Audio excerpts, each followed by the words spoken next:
Hi, I'm Lita Lipez. I'm Jim Gordon. And welcome to a new year as well as a new edition of Our City Tonight. That's right. Wow, we're starting our 10th year, actually. Oh my gosh, Jim. Have I worked with you that long? I know, I'm amazed you're still standing, actually. Isn't that horrible?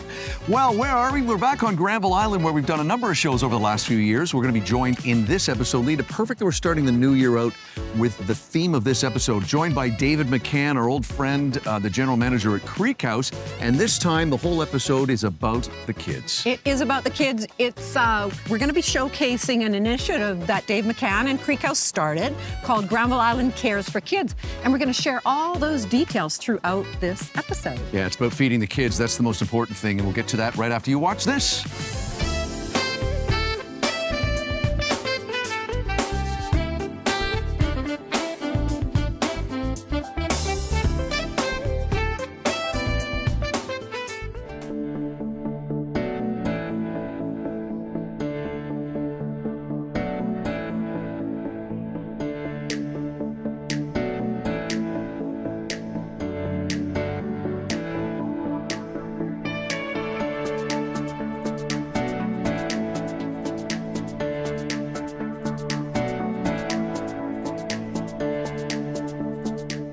Well, it is appropriate that our first show of 2024 involves our old friend and partner, Dave McCann, and he's the GM at Creek House Industries. We're in Creek House right now at Sandbar, where we have filmed before with him and other friends. Dave, first of all, a belated Happy New Year. The same to you. Thank you, pal, and great to have you back. First show of the year. I was saying to you off camera, New Year is about new hopes, resolutions, new ideas, and this Making a change. Making a change. And every time you've been on the show, we've talked a lot about random acts of kindness. You've done segments, we've done full episodes. A couple summers ago for our regular viewers, we did the whole farm to table thing and the kids that were involved. This again involves kids. We're going to do a whole episode here where we're talking about putting food in kids' stomachs. This is Meals for Kids. It's all part of Granville Island Cares, the 50th anniversary of Creek House. We're wrapping that all together. Let's talk about the kids and what you guys and your team are doing. Well, 50 years ago, the Mitch Taylor and Gary Anderson and I forget his first name, Mr. Muhammad, and a couple of other people came down here and they saw an industrial wasteland and they saw an opportunity. And they bought up the lease for Monsanto Chemicals, which is the big red building. This building was General Paints, that the Sandbar is now in. And they started the retail on Granville Island. In 1973, they opened the Creek House, and they're now celebrating their 50th year on Granville Island. The federal government followed them along later to be congratulated. They opened the market in Net Loft in 1978. And they thought about having a big party in the courthouse. And I said, well, why don't we give something back instead? And the shareholders just jumped on the idea. And we've launched a campaign to raise $1 million to feed hungry kids, not just in Vancouver, but throughout British Columbia in schools. We're the only major industrial country in the world that doesn't have a meals program for kids. Which is shocking. It's shocking. Yeah.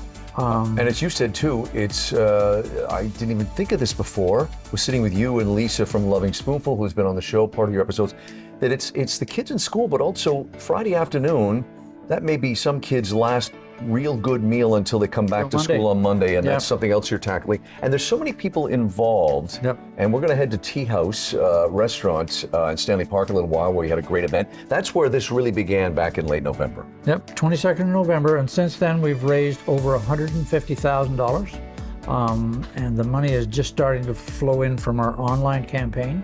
But we've got the Vancouver School Board on board. We've got school boards in a couple of other districts, Sechelt, Terrace, Smithers, Surrey. We're also working with Vancouver Sun. They get 1/3 of the money that we raise. It goes to their Adopt a School program, and that's a province-wide program. But we know kids can't learn if they go to school hungry. Yeah. So if a kid's hungry for 3 or 4 years, we've basically condemned that kid to a lower income job or no job at all, Right. And no opportunity of higher education. And it's just not right. It is not. And again, I was saying to you how much you guys have educated us on this whole story.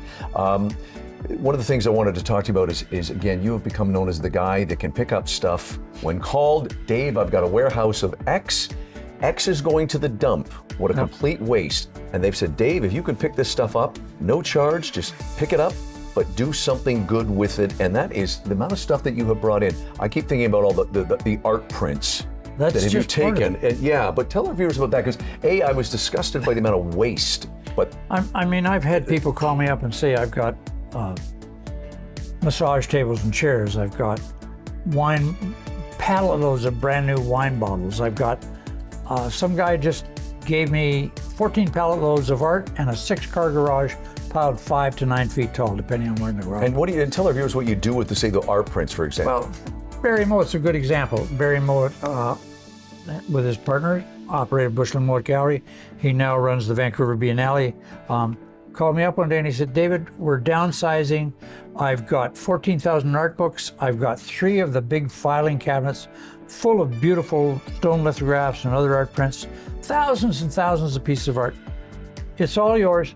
Just make a difference in the world. In other words, total free hand to do what I want. I've had Linda Frimmer gave me 50,000 art cards, brand new, stunning images from across BC. And other people do the same. And I'm going to devote all of the stuff that I've got recently, all of the art I've got recently, to fundraising to try and raise this $1 million for kids. I just can't believe the generosity of people to doing it. The Vancouver Men's Chorus, I just finished 5 fundraising events at the Vancouver Playhouse. I think we probably raised, I'm just doing the accounting today and tomorrow, probably $40,000 to $50,000. Nice. And it's going to make a difference. If we raise that amount of money, we're going to have over 150,000 meals for kids, which is stunning. That's amazing. This is a feel-good episode, first one of 2024. We're going to head from Sandbar here and head over to Stanley Park, to the wonderful, iconic Tea House restaurant for what was a wonderful evening of people giving. And we talked to a number of people. We'll come back and talk to Dave in a little bit.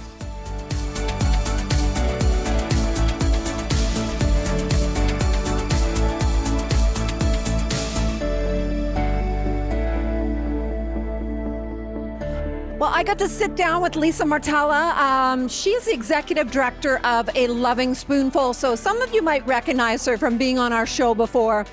Love this gal. She has done so much for our community. And speaking of the community, you have been feeding people in Metro Vancouver community for over 30 years. But let's talk a little bit about what is brand new for the organization. Oh, we're so excited. Back in December, we had our grand opening of our commercial production kitchen. It's over 5,500 square feet, and we're so proud of this accomplishment. Well, what's really interesting is that for some of the viewers who might not know, this is a not-for-profit organization that operates completely on volunteers, and they are serving up how many meals a year? Oh, it's a whopping over 200,000 meals a year. And since 1989, we've distributed over 6 million meals. Now, you started out by just with people with chronic illness, HIV. It's all about food, love, hope, and compassion. But now you have a whole new initiative, and this is why we're here. You're partnering with the wonderful Dave McCann again. Yes. To have a new initiative. Tell us a little bit about the new initiative. We're working with David McCann. We're working with the Vancouver School Board, and we're looking to break down some barriers to food security with kids that are in school. Mm-hmm. And that's become a huge problem. A lot of people don't know that right in their own neighborhoods, there's children going to school hungry and going home for the weekends hungry. So how is this going to tackle this problem? Absolutely. Well, we know that the cost of food continues to rise. It's very unstable. What we're looking to do is fill a gap. So that gap is when hungry kids are going home on a Friday. So we know that some of them are getting meals in school during the week, but what happens on a Friday? What happens on a weekend? What happens during spring break, summer break, and winter break? So we're there to provide meals. They're frozen. They can take them home and get the nutrition they need. Oh, that is such wonderful news. And congratulations on all the great work that you've done. I've got Lisa Martella from A Loving Spoonful. What an amazing organization. If you're not familiar with it, we'll definitely have in the credits at the end of the show, a place that you can go and see how you can give back, volunteer, or donate to this wonderful organization. Thanks, Lisa. Thank you so much.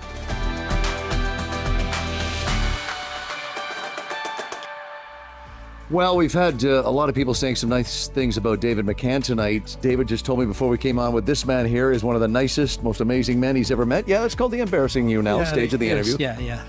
Thank you. You're quite welcome.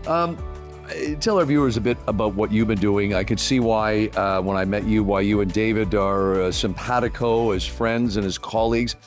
You're here tonight to support him, but it's also a lot about what you do as well with the Vancouver Sun.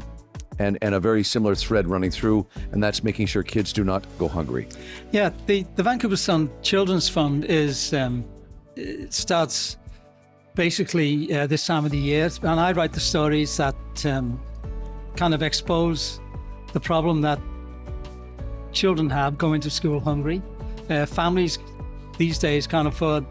Some families can't afford rent and food, so the kids are hungry. And it's a tragic situation, and really we need government support here more than what we've got. There is some, but we need the government, both the federal and the provincial governments, to get into this program and start feeding these kids. It's. I remember Alita and I were sitting with you and David a while back at Sandbar over lunch, and you guys alluded to something that it just never occurred to me. I apologize, but that was getting the kids fed during the school week. But then you also should be looking at what happens from Friday afternoon until Monday, which is something never occurred to me. I apologize, but that also is something you both care passionately about as well. No, we also support programs that feed these kids over the weekend and also feed them during the week, because some of these kids go home and there isn't any food at home. Yeah. And it's a long stretch from 4 o'clock in the afternoon on a Monday to 8 o'clock the next day without food. Yeah. So, we feed these kids not only during the week, but during the weekends too. Thank you. And thank you for being here for David tonight. I know you guys go way back, and we appreciate you taking some time in between courses to talk to us. You're giggling something. You want to say something about David McCann? David, he's one off. I will not fight you on that one. Yeah, and he's helped us a lot. And I really appreciate everything you've done, David. Thank you. We got guys like this, Adopt a School or any of these other programs just wouldn't work. Yeah. Well, he's been a big part of our show too, and we're riding his star. Thank you very much for joining us here. We decided that we would start this campaign called Granville Island Cares for Kids, and we're hoping to raise $1 million to buy meals for hungry kids in Vancouver. Well, everybody is eating various courses of dinner right now. We asked an old friend of the shows and of David's in Creek House in Granville Island. Quinn is here to join us. Quinn, we were saying earlier, it has been 2.5 years. You were on our show, the very first Granville Island show we did, which was back in the summer of 2021. It is great to have you back here. Well, thanks so much, and I'm glad to be back here and supporting the wonderful charities that David has brought together in his endeavors to help out in our community. You know, when I first met all you guys, Lita and I did, again, back in the summer of 2021, it was a really great sense of community there. You guys all have your sections on the island, real estate, so to speak, but you guys you all work together to keep the island being exciting and successful for tourists. Tell our viewers who may not remember your last appearance on the show, tell them about your area of the island, because there's lots going on. Sure. On our side, so we're across from the Creek House, which is where David works. Yeah. We're on the south side of the island, and that whole community, I mean, we've got the, one of the main attractions in our building is the Improv Theater, which has a ton of great shows, and they had a tough go of it through COVID, obviously, because definitely one of the hardest hit industries, let's say, with getting people together, close together. Yeah. So now they're coming back. Their audiences are coming back. I've heard some great anecdotal evidence from other places on the island saying, we know when there's an improv show because we're packed for people coming in and getting cocktails beforehand. And, and so that's been great to see the theater come back. We've got 2 different galleries, which are great to go to. And then, of course, another more traditional art gallery with paintings and sculpture. And then, we've got some great restaurants. You've known him a long time. You're both businessmen over there. And I know he appreciates you being here tonight. How long have you known David? And let's say a few nice words about David tonight. Well, thanks so much. I've known David just under 10 years, I think. It's funny because a lot of people here know him through his charitable works, which are amazing. And he is as he spoke of tonight, he's the person, he was the lead person from my family when we had stuff to donate, who went and found those places where they should go, and they're making. And as a donor family, this is the wonderful part to see. He's got them in our donations into places where they're making a big impact. Right. And it may not be in our community, but it's in a community, and it's in Canada, and that's a wonderful feeling that those things are making an impact and are changing people's lives in other communities. And that's, it goes back to David and finding these places to put them. Well, we couldn't talk Creek House and anniversary, 50th anniversary to be specific, without sitting with this man beside us, Mitch Taylor. Mitch, you were there at the beginning. Walk our viewers through. We have done a number of shows with you and David at Creek House, and when I look at old photos of that area and Granville Island as a whole, I say, how did this man see something there? Talk about that 1971 and you going down and going, I see something here. Yeah, so it started before that, because I had a partner, Bill Harvey, and myself, and we were looking for entrepreneurial activities to do waterfront redevelopment. Right. And we had done a lot of research up and down the West Coast particularly, but saw lots of California harbors that had been industrial harbors converted to waterfront usage, restaurants, parks. Yeah. All that. So that's what got us going. We came back to Vancouver and decided that False Creek and its environs, which includes Granville Island, was in fact the perfect location for everything we wanted to do, which also included building a marina. I could talk about some other time. Which I did. It's, again, when you look at the aerial views of that island at that time, it's just remarkable. There was no marina there. Was it was incredible. So all of that island area, waterfront area, was all abandoned, industrial abandoned. Right. So it was very run down and very hard to imagine it being anything. If you had, in my case, if I hadn't seen some example somewhere else of what you could do with the waterfront. Yeah. So we envisioned things for people. How did you find those early days? Because you're in there, the early 70s, Creek House starts 73. Was the next challenge trying to get people on board to see your vision? There was a challenge. It's a bit earlier than that, actually, with getting people on board, because that happened soon after we bought the building, which was in the winter of 71. So we had to get the city on board. Right. And the city didn't really think a lot about Granville Island at the time. They had commissioned some studies, but no conclusions were given. The National Harbors Board owned Granville Island. But Ron Basford, the Liberal MP for the region, wanted to get CMHC, which was his bailiwick, to take over, and that actually happened. It's a great pleasure to finally get you on our show. I commend you, sir, for your vision and bringing the people in that saw your vision. And here we are, as we've said many times on our show over the last 3 years, Canada's #2 tourist destination and in top 20 of the world last time I checked. Yeah, that's incredible. That is. We didn't know that. How could you? But congratulations and thank you for your vision and thanks for sticking with it. And hey, go have some fun tonight. You've had a good time. And congratulations on 50 years. Thank you. Thank you.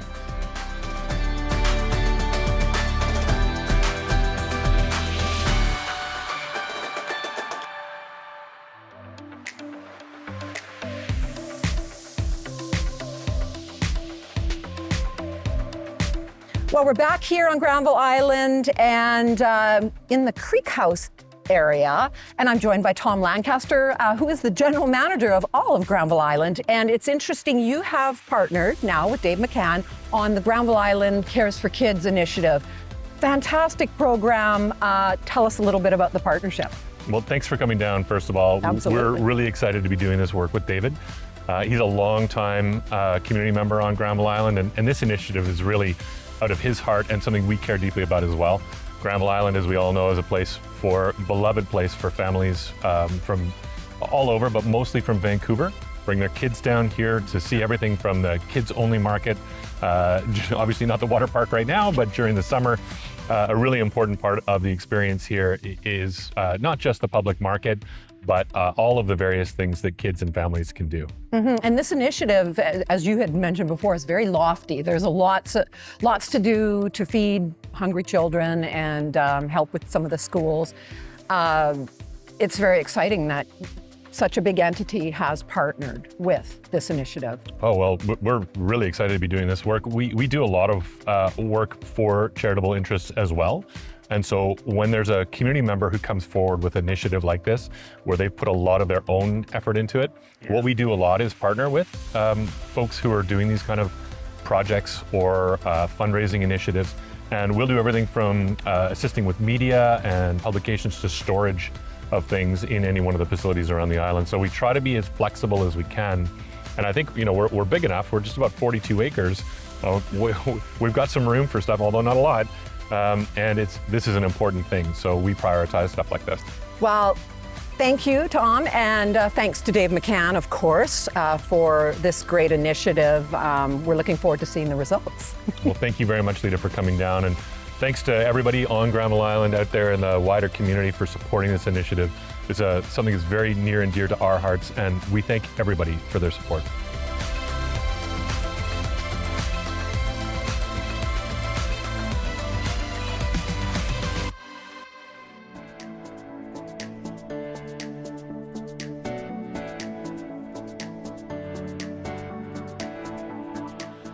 Well, we're taking a little break from a wonderful evening at Tea House back here with Dave McCann, GM of Creek House Industries. We're in Sandbar, which is part of Creek House. And as I mentioned off the top, if you're a regular viewer, you've seen us in this place with Dave and other friends before.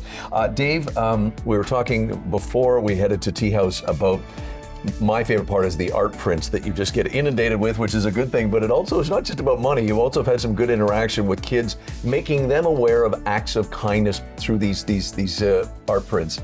At the Saturday performance at the Vancouver Playhouse with Vancouver Men's Chorus, there was a little kid that came up to see me, a little guy, and I just jokingly said to him, I said, "Do you want to buy an art print?" And he looked at me and he said, "No, I want them all." I said, "Well, we can negotiate." And he is a tough little negotiator.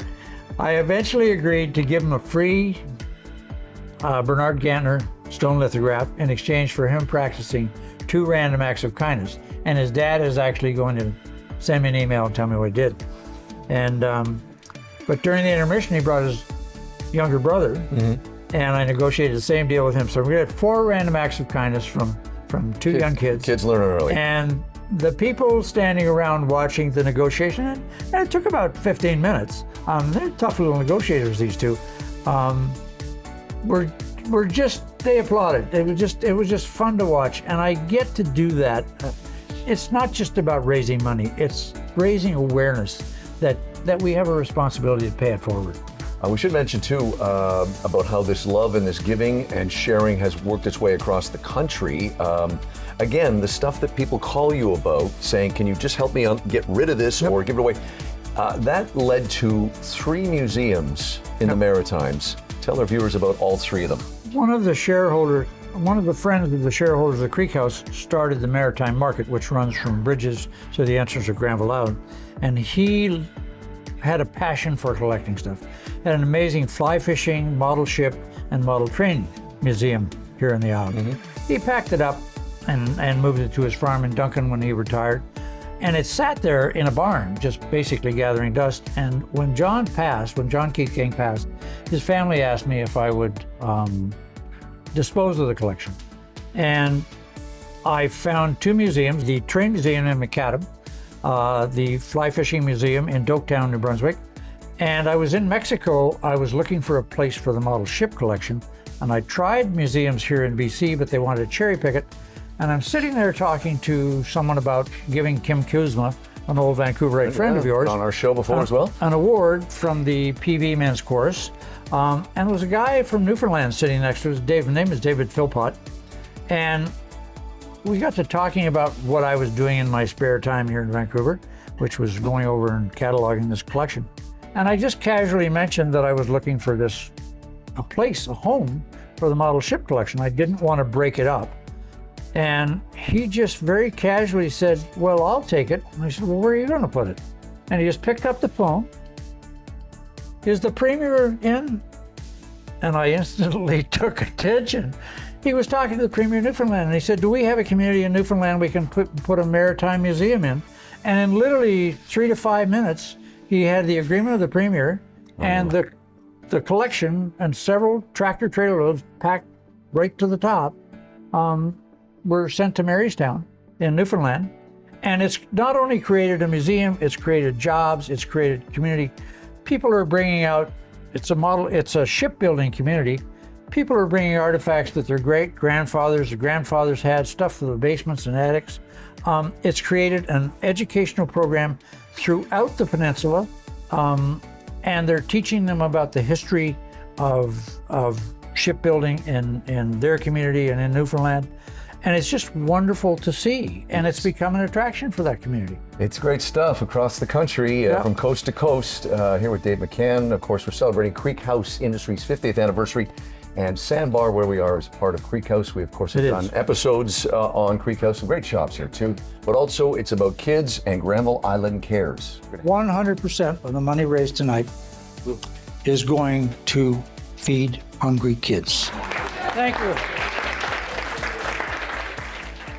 Well, now I'm joined by my co-host Lita. We're back outside where we began the show, just outside Creek House. What a wonderful time we had on this episode. It was great and very heartwarming to see all the great initiative that's happening and will continue to happen. And but it is the end of the show, Jim. That's right. So first show of the year. Lots more coming this year. Thank you for watching. I'm Jim Gordon. And I'm Lita Leapins. See you on the next edition of Our City Tonight.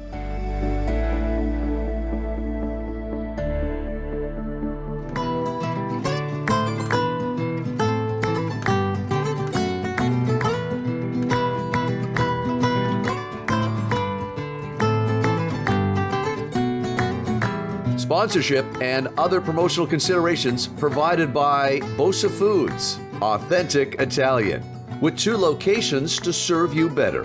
More information, go to bosafoods.com. Don't forget to check out past episodes and individual interviews, all on the Our City Tonight YouTube channel.